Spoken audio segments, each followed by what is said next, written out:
We're here with Charlie Constantinou. He's a St. Martin's graduate fashion designer. It's really a world building that you're doing. The past year working with 66 as well just feels like a really good example of that kind of like in that kind of space of the world we would be building in. So just because fashion at the end of the day is like a materialistic subject, I really like finding references through actual objects as opposed to only ever looking at like fashion references and stuff like that. It's definitely easy to have a like practice more in a more sustainable way on a smaller scale, but then not only do you have to then be able to scale it up for say business, for production, etc. What do you think like the future of the fashion industry, like where do you see it heading?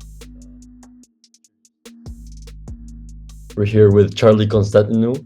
He's a St. Martin's graduate fashion designer.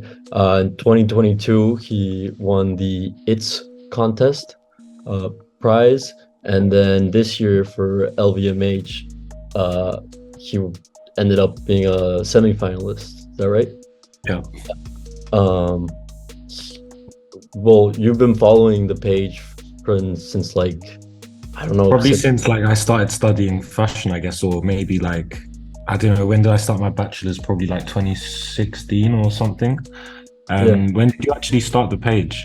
Well, I went back to see like our DMs conversations, and when you first DM'd me, the page had, I guess, like 6 months.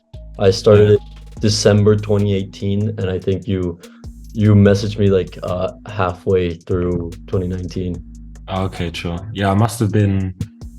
I must have been. That was probably when I was in my gap year between my bachelor's and then doing the MA. So I was like freelancing a bit at the time, and then I mean, from back then I was also kind of selling stuff, but more just like hoodies, things like that on my website. Yeah. Before I developed like an actual range of things. Yeah. So, you've already kind of like been selling. I mean, I know you're working now on your second collection. Yeah. Yeah, so we're doing production for the second one. So that'll be our second collection that's actually in retailers. So we're still working with Essence, H. Lorenzo, and now we're working with LNCC, which is nice because we kind of have a local stockist to us now in London.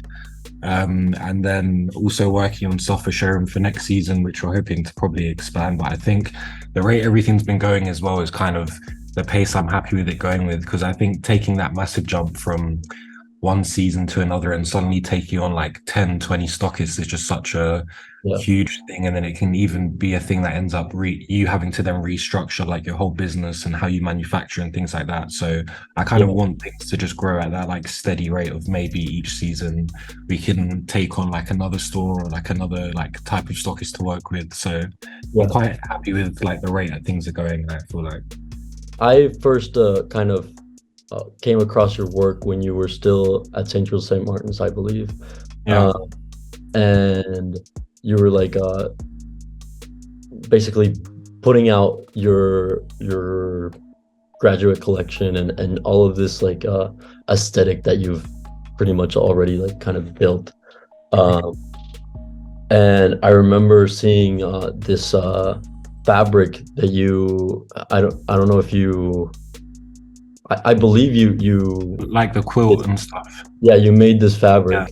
So something I mean, the way like the MA as well at St. Martin's is structured is your like final graduate collection is pretty much your final year. So that first, because the course is about 18 months.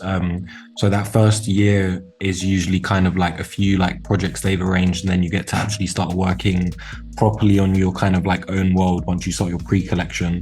So I think from around like as soon as I started the MA, really, I was in that phase of experimenting with textiles and the quilt and things like that, and all the kind of like just different ways of applying like that adaptability into like clothing and fabric and things like that. So for me, all of that kind of early work in my MA was very much me just trying to get the fabrications, the materials to where I wanted it to be. And then I think once I actually then went on to do my graduate collection, was then like applying all of that first year like development back into then actual garments and things like that.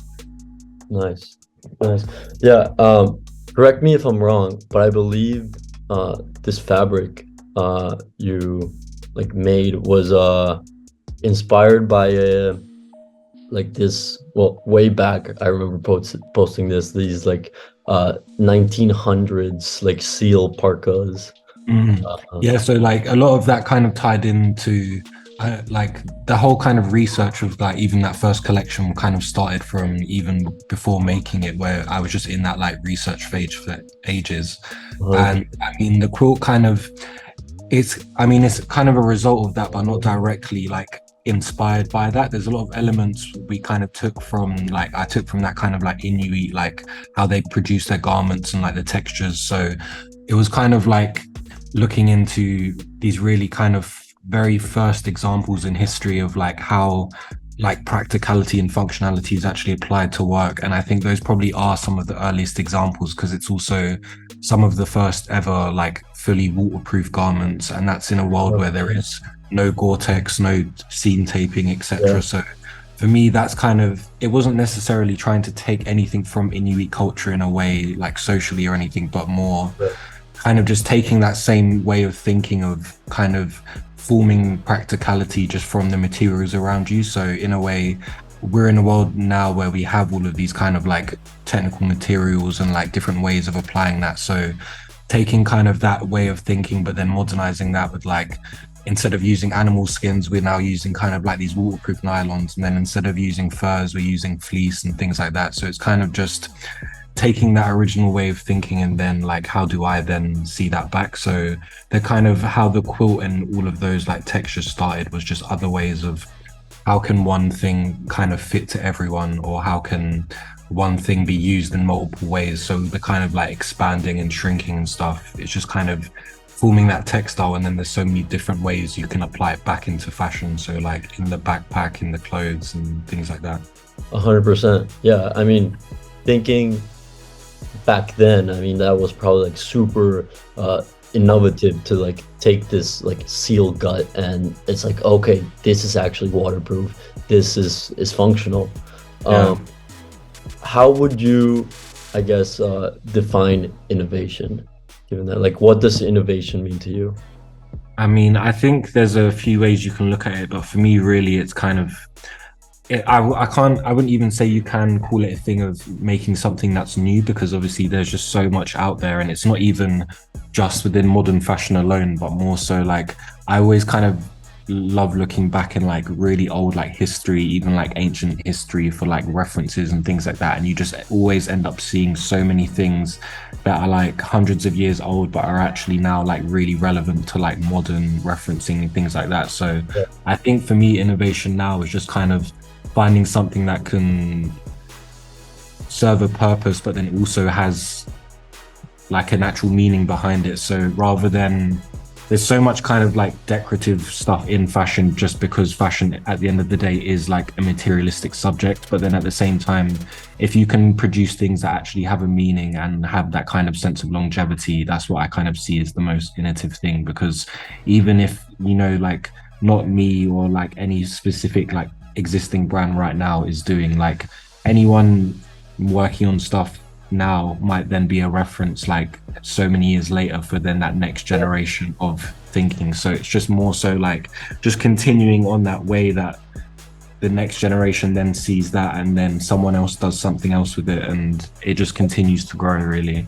Yeah, I find that extremely like almost inspiring, like to be able to create something that it will later in the future, like you might be dead, but in the future Yeah, some exactly. kid will be inspired from that. Even not, it's not even if it's on like the global scale, like I wouldn't even say like, oh, we want to be like the next etc person, but just even if like one day in the future, like 100 years from now, whatever, just one random kid comes across something, and then that's like the thing that inspires them to then venture into their own like way of creating stuff. Because I feel like that's the same for me when I was like 16 and discovered brands like Undercover and things like that, and then I really thought like, there's actually a narrative I also now want to follow into like making and things like that.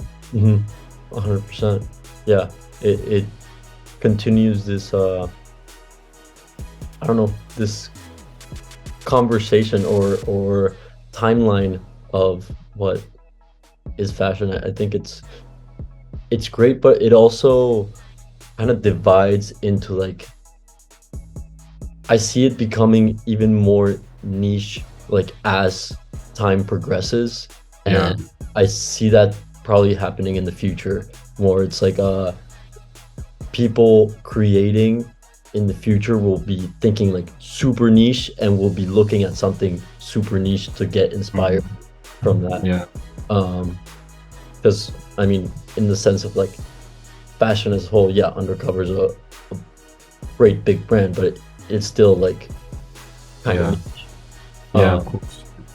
I yeah, think as well, it's just a thing of like, there's so many, like, especially now in fashion, there's so many like attempts of like categorizing people under certain umbrellas. Like, people yeah, love to throw around like core, all of this stuff now. So I think it's like, you kind of, I guess in the world now, like I said, you can't, like, there, you can definitely make new stuff, of course, but then it's kind of like for you to really then take that future, like you considering the future, I guess it is the niche of your brand is one of the things you can really still create as something brand new, where you might kind of be in this one world, which you like, sometimes I get kind of put under the umbrella of like it being Gorp core just because we're super technical based. But then for me, I would never want to just be another brand that only produces like shell jackets, etc. Like it's way more beyond just being purely technical only thinking. So I yeah. think for us, it's always going to be elements we might get categorized into, but then what really for me feels like me is it not being just about that, if that makes sense. Of course, yeah, because I know like in the past you've like kind of mentioned that you consider your brand and your work to be like centered around functional wear, but with a greater sense of imagination. And Yeah, I exactly. clearly see that in your work. Because Um, I think as well, so many of the references I tend to take from are either kind of from things like fiction or from like really like prehistoric periods where it's not kind of considered, like we're not purely just thinking about what's modern day function. There's kind of so many other elements where maybe like it couldn't be categorized under those kind of umbrellas because it's not just one way of thinking in a sense. hmm, okay. And with this, like in order to get inspired and add this sense of imagination to your work, like what do you do, I guess, in your daily life, or what type of things stimulate your imagination? Like what do you do when you want to like stimulate your imagination or creativity when it comes to the process of creating? I think there's like loads of kind of pathways of going into that, but then for me, the biggest probably elements, of course, are stuff like history, research, things like I really like finding references through actual objects as opposed to only ever looking at like fashion references and stuff like that, Yeah, and just kind of how like patterns from nature kind of then collide with say like patterns that we like that are man-made and that kind of bridge between. And then aside from actual kind of things created by people, also then that kind of fictional world of like I look a lot at different like manga films, stuff like that. So I always find it interesting how like other like kind of otherworldly things are depicted by like through fiction and stuff like that, because even looking say at old like any kind of old say sci-fi movie or things like that, there's kind of this really like cringy element to it, but then at the same time like it's just so cool. Like even looking at like costume from something like Star Wars, there's so many elements to it which are like tacky, but then there's these in between all of that, there's these really actually like refined elements of like yeah. this actually is quite otherworldly, just as an example of like one. But Hmm. I'd say most of those kind of like fictional references for me probably come from like a few different mangas, to be fair. Of course, because I mean, it's interesting to me that you mention like these type of films, because I'm like, the more I kind of understand um, the process of like fashion and creating a brand and marketing and everything, it's really a world building that you're doing. Exactly, yeah. Uh, it's exactly the same with in the case of Star Wars. It's the attention to detail, to every single character, to every single like object in the frame, Yeah. to create this world. And I really do see it, especially through your latest campaigns, like going out to Iceland. It is otherworldly. Yeah. The pictures that come out of this, it's Yeah. really I great. think as well, nature just plays such a big part because that is usually ends up being like a lot of our references for stuff like dying, things like that, just all come from these.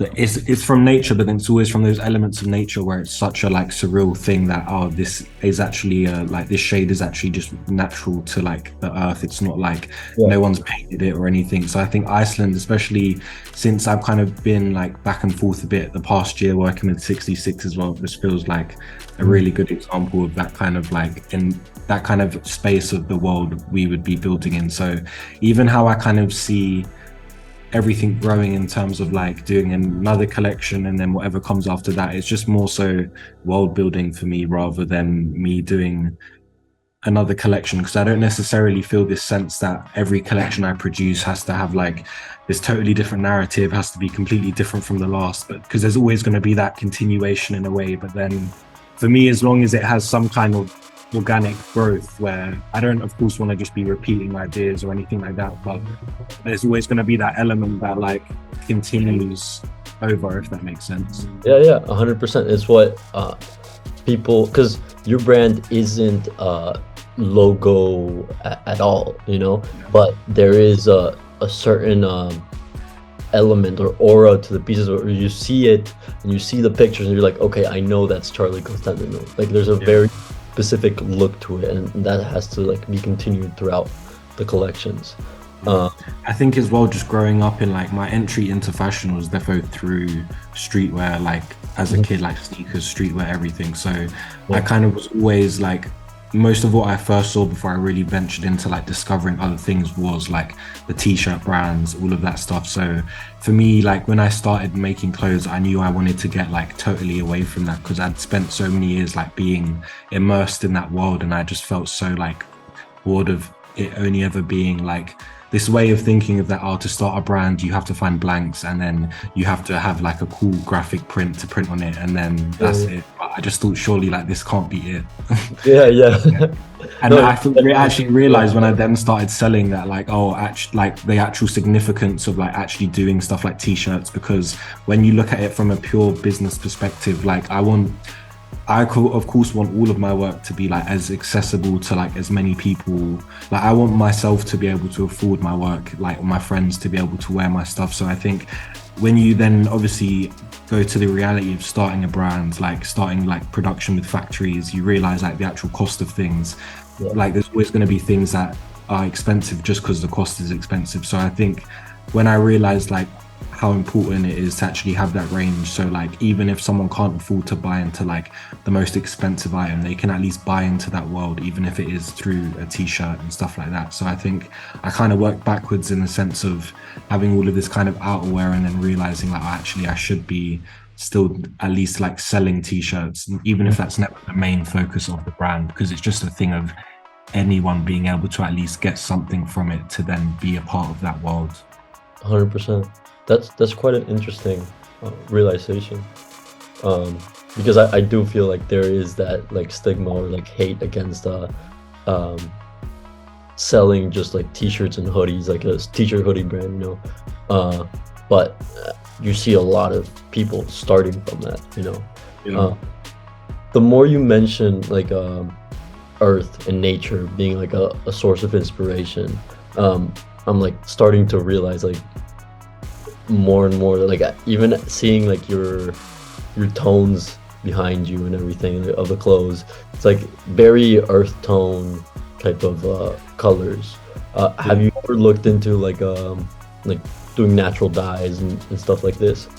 Yeah, when we were in like the stages of like, even when I was doing my MA collection and stuff, I think the main focus for me was like a lot of recreation of colors from nature, but then also having that contrast. So I've experimented with kind of like as many different ways of dyeing as possible. So natural dye works really well when it comes to kind of cottons and all those kind of organic fibers, but it's really hard to apply that into like technical fabrications like nylons and stuff, just because of stuff like the heat you need for dyeing and the kind of pigments that actually Yeah. stick to those kind of fabrics. So a lot of the dyeing we do for all the kind of technical fabrics is more like acid pigment based dyes, just because you need like a really strong dye for it to actually be something that lasts like Yeah, forever. yeah. So as That's opposed to kind of like jersey hoodies and stuff where I actually kind of want the color to fade over time as it ages and stuff like that naturally. With those kind of fabrics, for that color to really stay like long term, I think you kind of need strong pigment based dyes. So at the 100%. moment, like we just haven't found that kind of right way of working with natural dyes to that fabric. But if we can like find a solution to that, that's obviously the path we'd want to go down as well. But it's something I do a lot with the kind of hoodies and like natural stuff. So when we're working on stuff with those kind of fabrications, then we definitely try and put the focus more on that rather than any Yeah. other kind of like chemical based dye. Yeah, yeah. No, because that is one of the biggest like problems with natural dye is the fact that it doesn't stick that much to Mm, to the fabric itself, and the fact that you have to like prepare the fabric and wash it with like special washes before even applying the dye, and it's yeah. a whole, I feel like a lot more extensive process, even down to like the research, like from the start of the process, like the research is a lot more intensive. It's not as accessible to a lot of creators. Like that's why I guess these types of dyes have kind of well fascinated me for a while, because they're so mysterious and hard to understand, because uh, it just takes a lot of experimentation. Um, Exactly. so yeah, that's uh that's why I asked, because there definitely is like some tones behind you that I say like maybe that could like that looks like it, you know. Mm. Uh, but speaking of I guess the pieces behind you, or just overall, what is like your favorite piece you've ever designed, and why? I'm quite torn because I feel like there's so like it's for me some pieces are like very different ways of thinking to other pieces, so it almost feels like completely separate things in a way. But Mhm. I think for me, I would say either probably between the quilted stuff or the zip pants, just because that was one of the, but it wasn't one of the first things I made, definitely not, but one of the first things I made where I really felt like this is like not this isn't necessarily new, but it's like for me a new form of like actual like function, but in a really Yeah, different way where like some people might still see it as like impractical because it's like, oh, there's so many zips or like things like that, but then yeah, actually this one garment is like fits in like 10 different ways. So like for me that was the whole basis of like why I even wanted to make them, rather than like, oh, zips look cool on pants. Like, so for me, like the first, like any kind of feeling where like you really feel like it has a sense of purpose is like what draws me to it, even if it's not like maybe the most technical thing I made or like the best looking thing I've made. I feel like if you just get that feeling from making it where you feel not necessarily like satisfaction, but more so just a feeling of like this is really what you're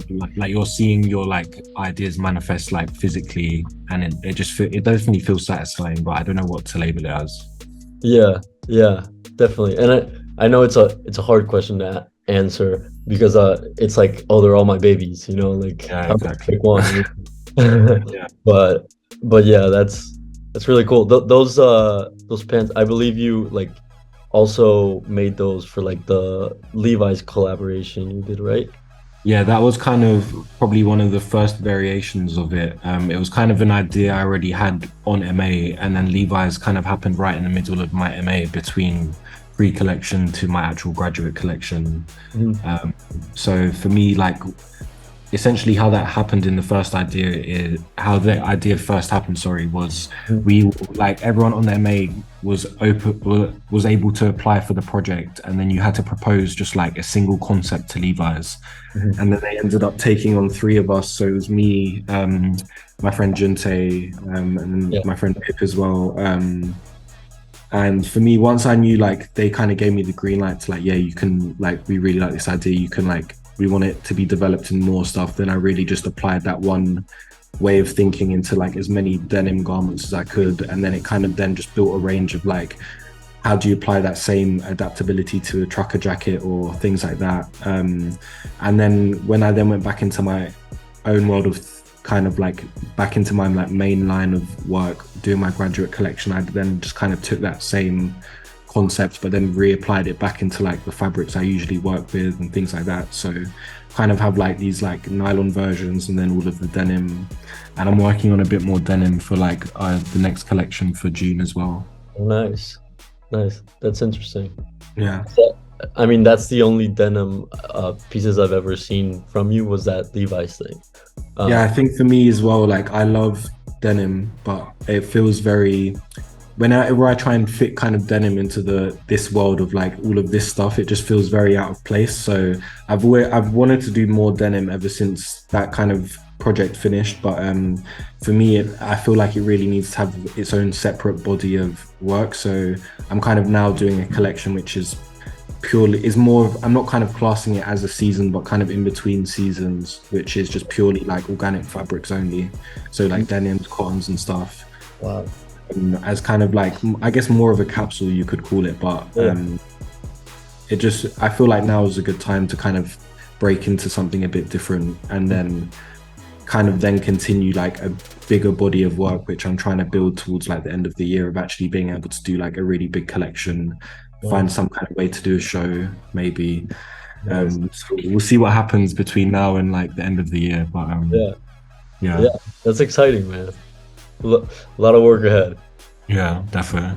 Yeah, but I mean, hearing about these like more organic fibers and I guess ideas in your head, I know, well, just from talking to you, I know you're like, I guess, aware with like sustainability and ethical practices. How do you, like, I guess, through your design process and production, do you approach these ideas? I mean, I think especially in like the kind of normal world of work that I do, of course, like pretty much all of our like outerwear, for example, it's all nylon, stuff like that. So I mean, because that's a material I've been really working with for like a lot of years now, I feel like as long as you kind of know, like you're aware of where you're sourcing it, how it's being produced and stuff, because nylon, just as one example, is a fabric where there's so much already existing. There really is no need to buy new nylon or actually have new nylon made. And I think when you are also someone who works with a lot of like variations of color, if you do kind of only work through trying to source colors, get colors made, then that just goes into a really unsustainable practice, because you're always then looking to have new things made when there's so much dead stock of these fabrics. So another reason like why I've always been so much into dyeing, because pretty much everything I make starts off in white. So all of my fabrics for like new collections for production are pretty much all dead stock rolls, either from LVMH houses or from British houses, which we supply, which we get through like two specific suppliers, one in France, one in the UK. And then everything we buy is either like white, beige, like really neutral tones, and then we do all of the dyeing after the production is done, essentially. So it just kind of for us makes more sense, because I've never been a fan of kind of just working with like solid one tone color fabric. So I think in terms of also then when you scale that up to like as a business doing a small scale production, it for us it makes the most sense, because I can easily like load a big dye vat with dye and then put like 20 garments through that, and it can all be done within one barrel, one liquid, no extra water. So it just makes the most sense, because then every garment is still having that kind of color put on by hand, and then also like every single piece has a slight variation, so no like two pieces are ever the same. And then at the same time there's so much less waste, because pretty much every roll of fabric we can use for kind of anything, because we're not restricted by color or things like that. Amazing. So for me, I think even if we are or aren't working with those kind of fabrications, just sourcing everything really neutral, really, and all dead stock, it's just most sustainable way for us to work, because then even if we source a fabric and then we don't use all of it now, there's definitely going to be a point soon where we're going to probably need that fabric again for something else. So pretty much everything we take in then gets used, even if it's not right away. So I think for when you are working in that world of like synthetic man-made fabrics, you just have to be really aware of like where it's actually coming from, and then of course like that origin of like where it even came from before that. So there's definitely a lot more like traceability in fabric supply, I feel like, now than a few years ago, because the kind of industry wants that, like, to be able to know where their materials are coming from, where they were made, etc. So I think it's going like a good step forward. Yeah, I like that you mentioned, you know, as a business, because I feel like when it comes to thinking about sustainability, it's such a, I guess, buzzword right now in the industry, because the greenwashing that happens, that people only think about the word sustainability as like ecological wise, but also it's like you can't even begin to think about that unless the business is sustainable. So you first have to have a sustainable business, which is and sustain the creation of the garments, and then also is the balance of you know, the creation of the garments being more sustainable. And I mean, so like, again, like it's pretty much impossible to be 100% sustainable, but it like having these ideas in mind, it's I feel like it just has to be really in balance with the work itself, because in a way you can definitely, I mean, especially say like fashion education itself now, sustainability is definitely a factor where even your tutors are asking or questioning certain materials you might use, or like, oh, what is the best way to implement this into like actual practice.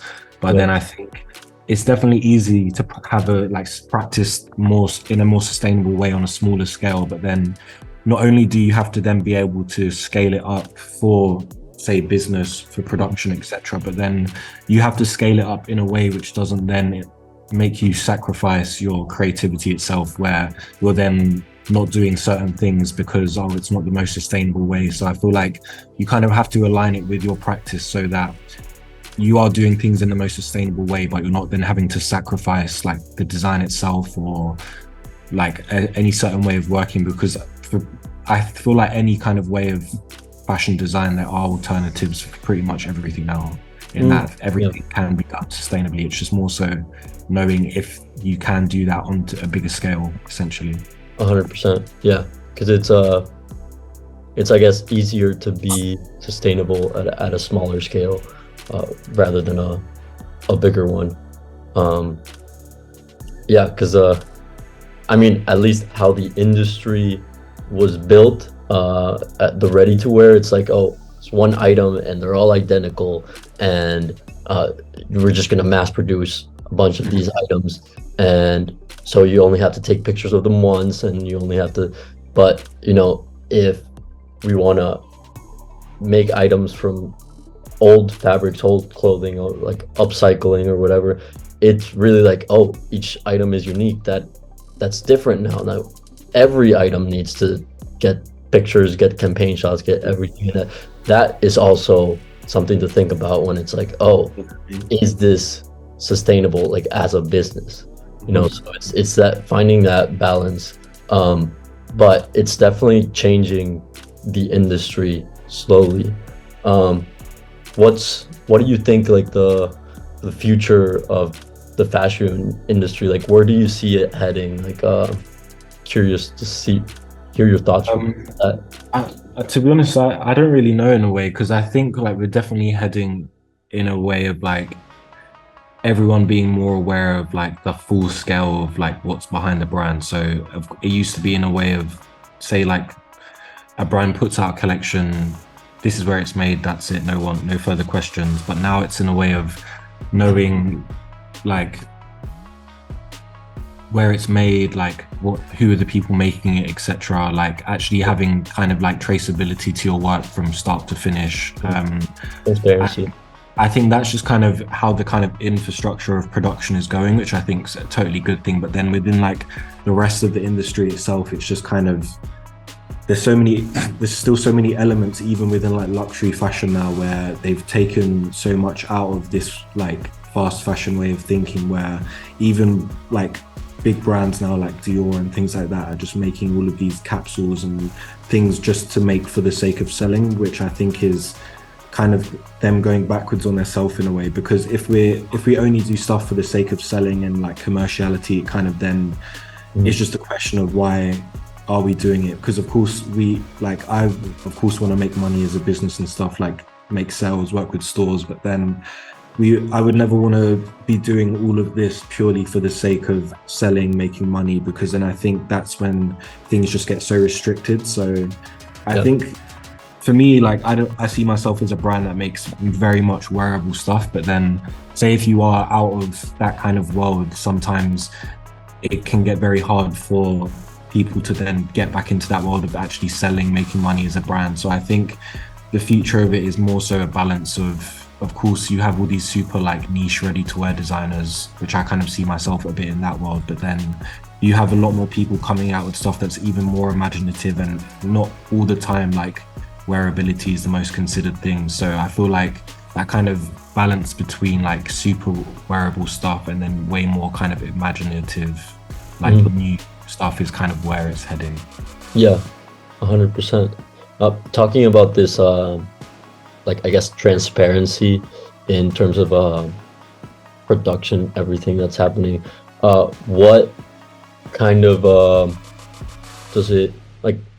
You give us like a walk through like what is your creative process? Like what steps you take from idea to finished product? Like what happens?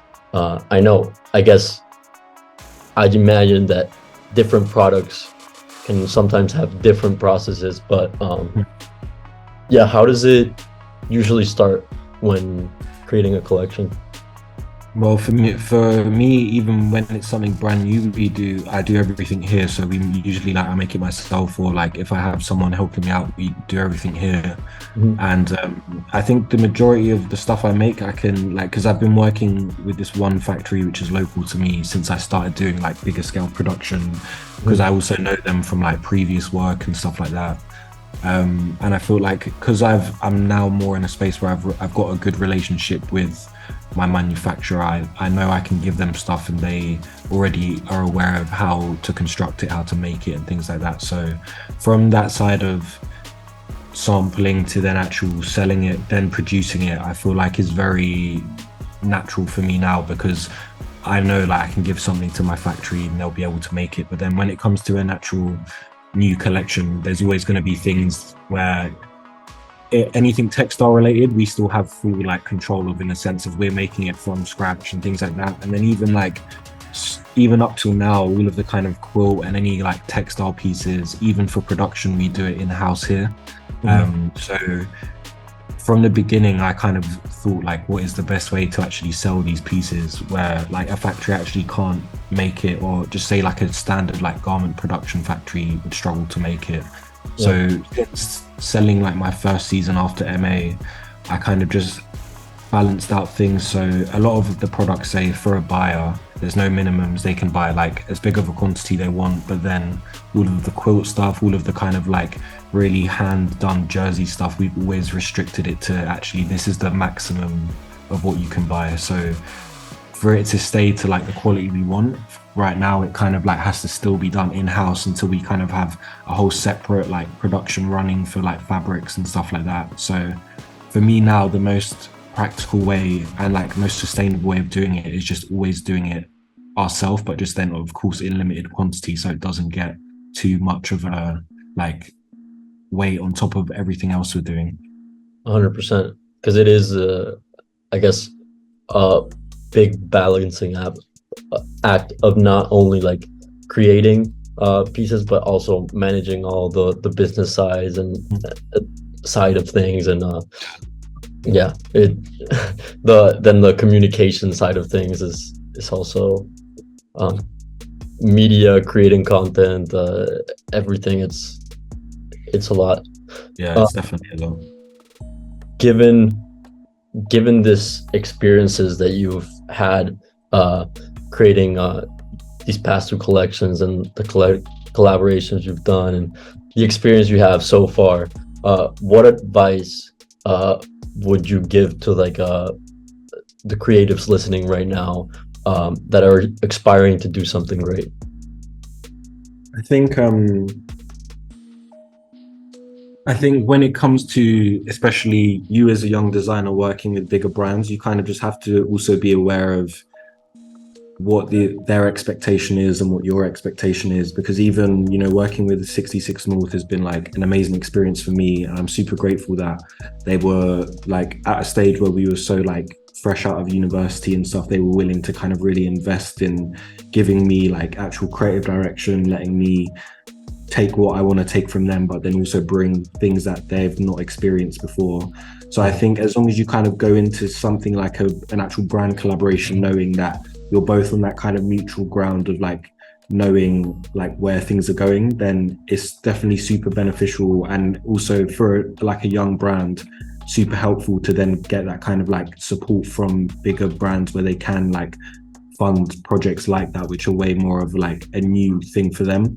But then at the same time, when you as a small independent brand start working with businesses more on a corporate level, you have to also then be careful that the stuff you're bringing to them is actually protected. Because even me working with Levi's, about a year later, they ripped off the whole collaboration with another brand. And it wasn't even a thing of like, oh, some random brand in this country copied me. It was Levi's themselves have copied me, like the people I worked with the year before. And it never even went that far, but it got their UK page started getting like a lot of hate from it. And then it got to the point where Levi's contacted me and said like, oh, can we have a call to discuss?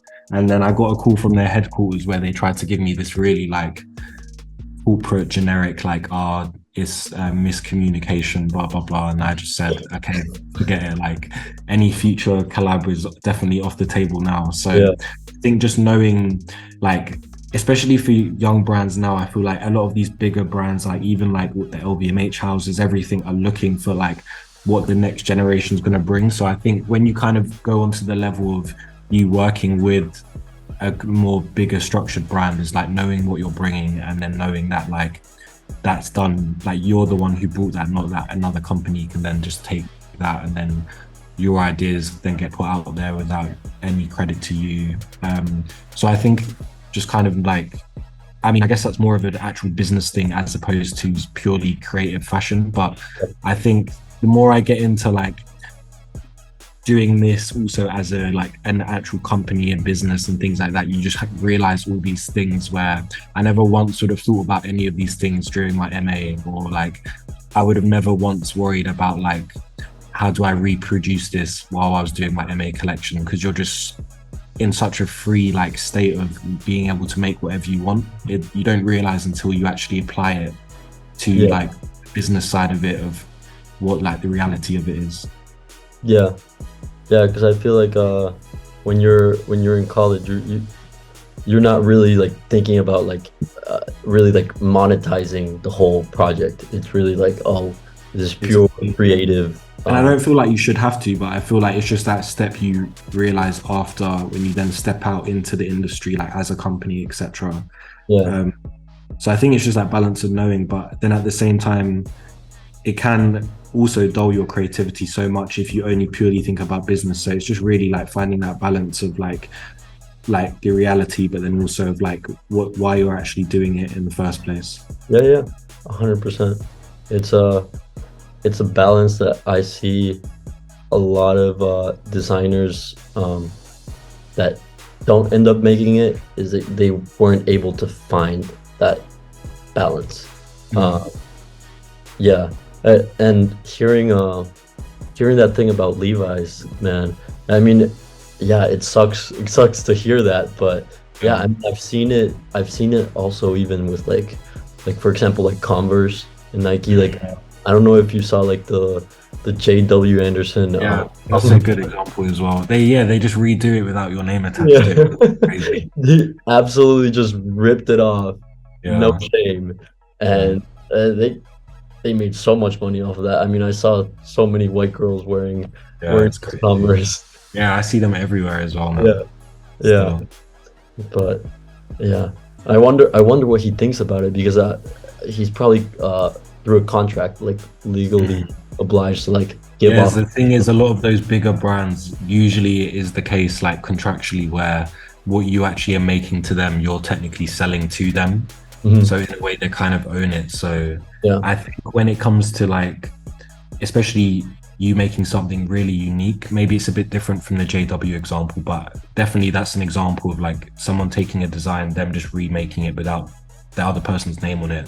Or say, yeah, for example, like working with any big scale brand, if I wanted to then bring over like my textiles and to say like working with 66 North, it's just another thing of like you, when it comes to something you've actually made from scratch, knowing that like you still own it basically, Mhm. rather than like you accidentally selling it off to a company and now they've got all of this stuff that they can use again for free. Like you see what like even Adidas does now with Yeezy, like all of these like off-branded Yeezys and stuff like that. It's just crazy, but yeah.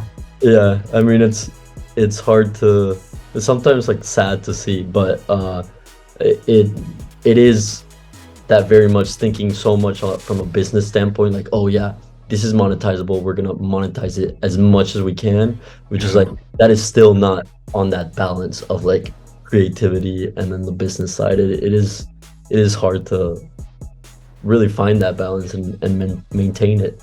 Yeah, Um, definitely. but for example, as you begin to create this world that you're creating, and how you mentioned, like, I guess Star Wars in the past, which movie do you see kind of like your aesthetic or your world kind of like living in, or it doesn't necessarily have to be a movie, but like maybe a TV show, or even like an imaginary film, that like, what would that look like? Where do you see like this uniform that you're kind of creating, like, in what imaginary realm does it live in? I feel like there's so many different ways of like, for me it's very much like there's so many different ones I look at that ends up then becoming this hybrid of both. So like taking little really fine details from something like Star Wars, which is Mhm. like super like specific, and then going to like an anime and then taking like this really like crazy costume, trying to make it a more of a wearable thing, and then that all like fusing together. Yeah, But I feel like it'd be hard for me to give it to just one world, because I could say something like Dune, for example, but then there's, for me, that's too far into it becoming like super dystopian for like what I actually would want it to be. So I feel like if I had to give it into a world, it'd probably have to be like something like an anime, like One Piece or something, where there's more of a like still a more open sense of exploration, as opposed to like this really like desolate, isolated world. yeah, yeah. Maybe Jodorowsky's Dune. Do you know about that? No, I don't think so. Uh, yeah, this crazy film director. Uh, he he made a lot of experimental films, but he attempted to make a Dune movie, like based on the book, and it was never made because it went like super over budget, but like Yeah. super experimental. He had like some costume design and like set design by H.R. Geiger, and then Pink Floyd was making the music, and So like so many different like crazy creatives that ended up being super big. I mean, at the time they weren't, but or they were on their way to reach this legendary status. He just like saw them all and wanted to like bring them together into this. what was his name again? Jodorowsky. Here, let me tell you. I might have I'm gonna check it out. Alejandro Jodorowsky is his name. Okay, cool. Yeah. He has like a really famous film called The Holy Mountain. Oh, So so, okay, cool. it's a total, I don't even know how to explain it. I'll check it It'll out. mess with your head, that's what it'll do. Yeah, definitely. But I guess, yeah, that would be the kind of world we see it in, where there's like, there's still a sense of like real world, but then it's very much out of like this planet, if that makes Yeah, sense. 100%. Yeah. Yeah. Um, so here's a community question, which was out of left field, but you know, the community wanted to know, uh, what do you enjoy the most about a PB&J sandwich? Um, I mean, I feel like I don't know, maybe it's not a huge thing in like British culture, I guess, PB&J, Yeah. but I've had it like a few times as a kid, but I guess combination of flavor. But I mean, I don't know what is the British equivalent of a PB&J sandwich. I feel like we don't really have anything to compete with that. Yeah. Yeah, I don't really eat that like much ever. I don't know. Uh, like I've tried it, but it's Yeah, I not my find peanut go-to. butter mad sticky, or Yeah, maybe I get the wrong type. it's kind of a childish snack. Yeah, Really. Um, maybe but it's like the nostalgia boost of like still eating cereal and stuff like that, like that you yeah, ate as a yeah, kid. exactly, exactly. Um, so okay, one question that I like to ask people I interview um at the end of the interview is what or can you name or what are some upcoming designers, any medium, it can be um an artist also, not necessarily designer, but creative, creating something that you're a fan of and you see them coming up, and you want to, like, I guess, shout them out. um what are some designers that you see? If we're talking about fashion designers, I'm probably just going to start shouting out some of my friends I did MA with, to be fair. But I mean, Go ahead. some of them you probably already know, like Yeah, even some of my friends I did like MA with, we ended up doing like LVMH with like me and Jinte, like Jinte yeah, Kim, obviously. yeah, I met him. Jiyoung Kim, I love. Yeah, My friend Kazna Askar, who I share my studio with. Both did menswear together as well. I'm actually I wearing mean, it right now. oh really? Oh, is that one of Jiyoung's shirts? Yeah, yeah, Yeah, yeah, I I love love it. his work. Yeah, I yeah. even when we started MA, I was like, yo, like I know you don't know me, but I love your work, bro. But yeah, honestly, like so like being in a place like that honestly was such a huge shift for me because stepping into like the MA at a place like CSM, Mhm. it was just really like you see how many people from like pretty much everywhere in the world like coming into this under this one roof and then like everyone having such like strong and such different visions from each other. It's definitely mad inspiring to see and to be around that while everyone's also working on like their own collections and things like that. So I Yeah, could give you like a list of names really. But yeah, those are a few. yeah, yeah, yeah. Well, I appreciate it, man. I really enjoyed picking your Yeah, brain. nice to chat. Yeah, but Are you gonna be in Paris in June for showrooms yeah, again? I probably will. Is Okay, that sick. when you're planning to do like Yeah, a that's the. I'm show? gonna. I mean, I was there in January showing with the British Fashion Council showroom, so we're probably gonna be with them again. Yeah, And then yeah, we'll be showing another collection. But I actually ended up kind of just. I was after this season finished, I did start working on like season three, yeah, and then I just realized like it's not something that I wanted to rush just to have ready for June. So I decided like I already started working on that, but I pushed that back until like the kind of next season to just really give myself more time to work on like proper big collection to the scale I would, because we okay. also kind of want to start working more on like women's wear and things like that. Um, so for me, I kind of then thought, let me push that back a bit, and now I kind of gone back into that world of denim for a bit because I already had so many ideas for that it's a good time for me to then like step back and work on like some new stuff as well. I feel like Yeah, I like seeing that you're like kind of not feeling that like that constraint of the fashion calendar, because I feel like the fashion calendar is way too fast. yeah, Uh, it's just too quick. I feel and like even like sometimes even two collections a year doesn't sound like a lot, and in terms of like you sewing garments, like two collections in a year actually isn't that much. But then it's just that whole like not every collection will take the same amount of time for you to really get the Yeah. satisfaction out of. So I feel like there are times where like a 6 month turnaround is more than enough time, but then there's times where it's just way too rushed for you to really develop like new things and things like that. So that's another thing we had to, like I had to really think about when I started actually producing stuff is like the windows where people buy stuff and then like seasons and like even me starting out I was kind of already a season behind everyone else in terms of like the calendar.